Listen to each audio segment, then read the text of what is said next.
My name is Jeannie Tyrell, and you are listening to Brain Drops. The Brain Drops podcast will provide every listener information about the Brain Drops Foundation. Today I am speaking to Iden, an artist based out of Dayton, Ohio. Hey, Hi there. how are you doing? I'm doing well. How about yourself? I am also. Yeah, Okay. no, All it's a right. crazy, I mean, every weekend is crazy around here, it seems, but yeah, crazy weekend. Well, I appreciate you meeting me after the Google Calendar fiasco.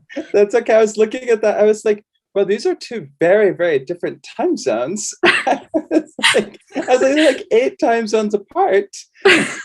Yeah, I'll look into that. Anywho, so I wanted to talk to you today about your art and your photography, your, line drawing, mixed media. I just call you a multi-dimensional artist, if you don't mind. That works for me. I try to be beyond labels. There you go. Perfect. I'm talking to Iden, based out of Dayton, Ohio, a wonderful artist. So kind of just go through how you went from, you started off being a paramedic and you work for the fire department and then. Yes. Okay, so it is a long story, and I will give the Cliff Notes version of it. I've been a paramedic for 25 years, since I was 18 years old, and I worked in a lot of ways doing that. But for the 16 and a half years, I worked for a local department around here full time, and I loved it. It was an exciting job. It's an exhausting job, and it definitely, 16 years, I wasn't without my problems dealing with it. But when I realized that I was transgender and came out as transgender, all of a sudden I was not the most popular person there, and it started to be very uncomfortable, and actually ended with me being falsely accused of assaulting someone. They actually tried to prosecute me for it. The whole thing ran through a few months, ended up leaving that job, and I was pretty devastated by it. And I thought, what am I going to do? I was 42 years old at the time. I got 3 kids, and I was like, I have to do something. And I thought, well, I'd been making art for a few years, just very privately, to deal with my own sort of issues. And I thought, you know what? You're going to make it public. I said, Iden is an artist now, and you're going to start sharing yourself more. You're not going to let this sort of rejection stop you on that path. Right. And that's how I came to do this. Now I have gotten back into paramedicing as well, because as wonderful as being creative and artistic is, I still have 3 kids that need to pay bills. Yeah. So I'm back doing that, but in a place that has been very welcoming to me, and an environment that's way less stressful than doing 911. Yeah.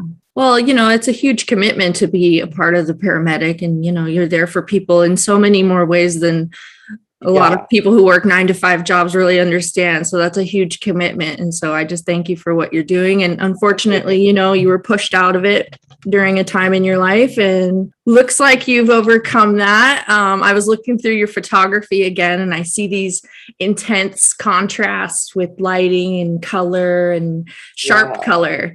And so there's this intensity there that I want you to kind of speak on when you're putting, your work together. So if you don't mind, go ahead and talk a little bit about that. Oh, I love that. My photography, that started as a side project. I never really considered myself to be a photographer, but I met a fantastic friend through Instagram who had a profile where she was taking photos of herself in a plain plastic mask, just a white mask. And I absolutely fell in love with her and what she was doing, and we became great friends. And in the course of that, she asked if I wanted to do a version of it.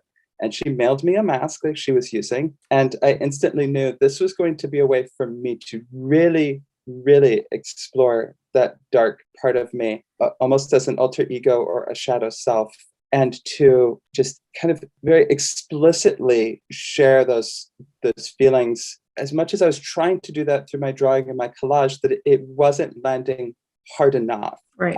And I feel like the photography, there's just no way around it. I try to make it very intense, and I honestly am been very surprised with what Instagram has let me get away with there. Yeah, you always got to push those boundaries a little bit. Well, it Yeah. was really, really fascinating. I was like, oh man, this is so cool.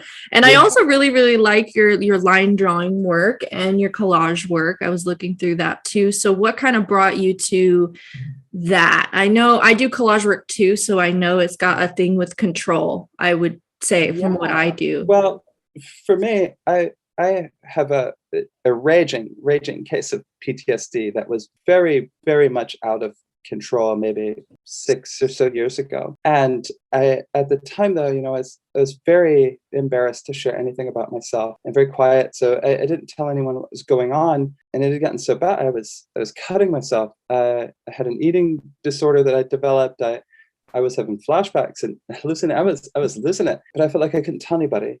And I just felt really compelled to start making art. But I didn't know how to make art. I didn't know how to draw or paint or anything. But I remembered that one time in college, I made a collage and I loved it. And that's where I started, because I could collage. I could use other people's images to try to say what was going on with me. But then I kept all that work secret. I didn't share it with anyone, barely even with my wife. So it really wasn't until maybe a year and a couple months ago that I decided to make it public. Wow. Well, congratulations. I'm super proud of you for, putting your work out there.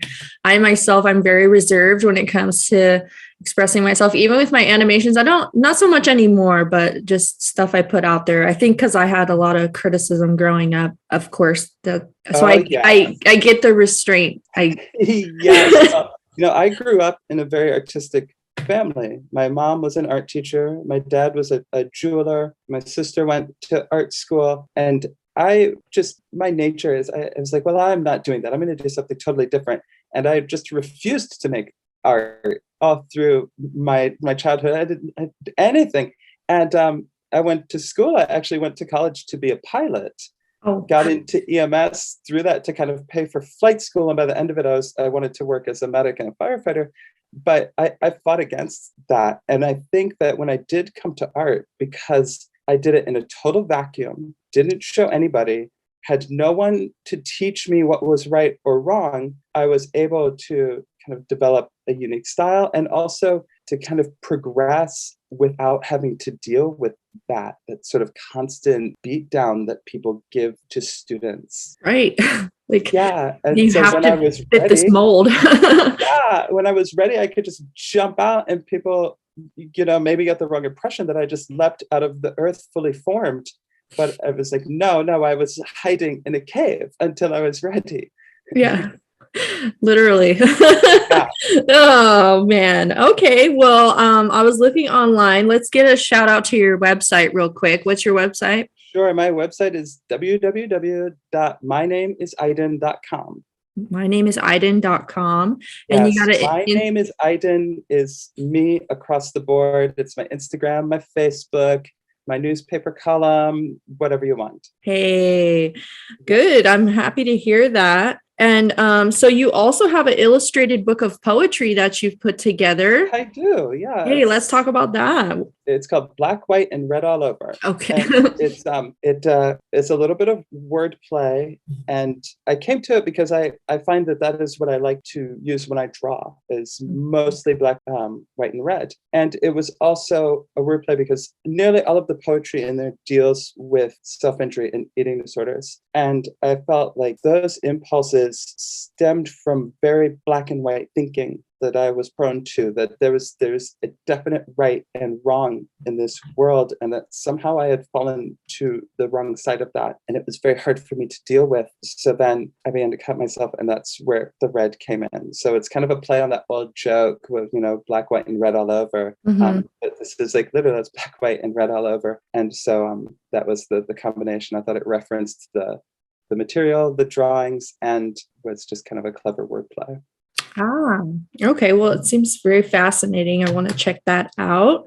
How long did it take you to develop it? It's funny. So just like with the photography, I never considered myself to be a poet either. I wrote my first poem just over a year ago and began to just write poetry constantly, read poetry out loud at shows and groups and things, and really fell in love with it. And I'm also bipolar. And so I have these periods where I work constantly, and I don't sleep very much. So I was writing multiple poems every single day. And because of a medicine I was taking, my insomnia got worse and worse. And eventually I just wasn't sleeping at all for a period of maybe 2 months. And I thought, what am I going to do? My whole house is quiet. My family's asleep. And so I just sat in this office and I said, I've got all this poetry on my phone. I started typing it up. I put together the pictures because I was also drawing incessantly. And I bet it took me like 10 days to put the book together because I had so much constantly flowing and stacked up all around me. I actually made multiple books and only published that one because I was getting to the point where I was so tired. I didn't really trust myself that the quality was there anymore. I couldn't really remember what I was doing.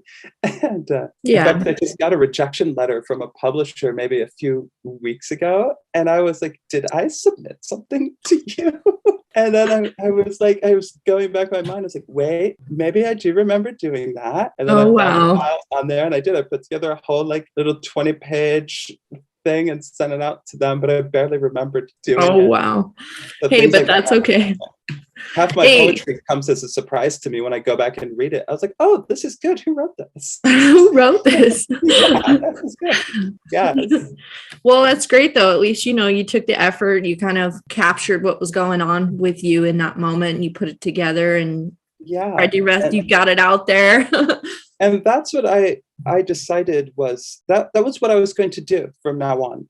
After I came out as trans, I decided that was the very last day that I was ever afraid or ashamed of anything. Mm-hmm. And that I would just share my story and put it out there and not worry about whether someone thinks it's good or not. And just do my best to make things for me and then share them. Mm-hmm. And I've had an amazing response to that, with just people coming and being vulnerable with me. And it's been this amazing exchange that once I put myself out there, other people felt like they could.